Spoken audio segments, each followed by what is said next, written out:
All right, man. So let's talk about it. We just a few days away from the start of the NBA season, and I'm gonna go on a limb right now and say this is gonna be one of the more exciting seasons league wide, right?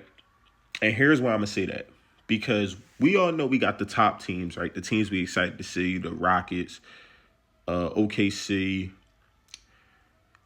and a few other teams, right? But how many of those bottom teams do you see aren't exciting, right? This is the first year where, and I mean, I'm not really like a Hornets fan. Like, I'm not a Raptors fan. I'm not like some of those bottomer teams from last year. I'm not like fans of them, the Jazz. I'm not fans of those teams, right? But this is the year where I feel like even those games are going to be exciting.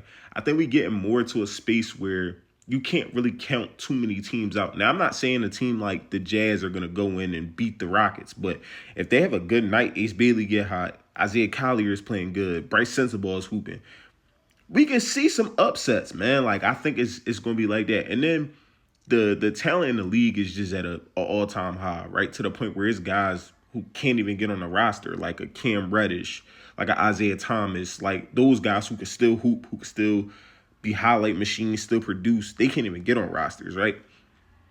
I was watching the Hornets preseason and I was like, oh my gosh, they're gonna be crazy good. And then I was watching the Raptors preseason and I was like, yo, they gonna be crazy good. And then I was watching the Pelicans. I'm like, oh my gosh, all the teams that are notoriously bottom of the league teams look pretty good, right? Like the additions look pretty good. And then lastly, for me, Philly guy, I watched the preseason game where Embiid dropped 14, 8 assists, and 7 rebounds. And I think he had like a couple steals. And I was like, oh, this is going to be a great year. Again, not to just hone in on the Sixers, but if we could figure it out and stay healthy, VJ looks great. Tyrese Maxey looked great. Quentin Grimes looked great. If Jared McCain come back good and Paul George gives us anything, this could be a good year for the Sixers, man. If Joel Embiid can stay somewhat healthy, right? I think this is going to be a year where it's going to be pretty exciting. It's only one team that I could think of that may not be that exciting, and that's because they just lost Kevin Durant, and that's the Suns. But again, we get to see Devin Booker go back to being an offensive savant, right?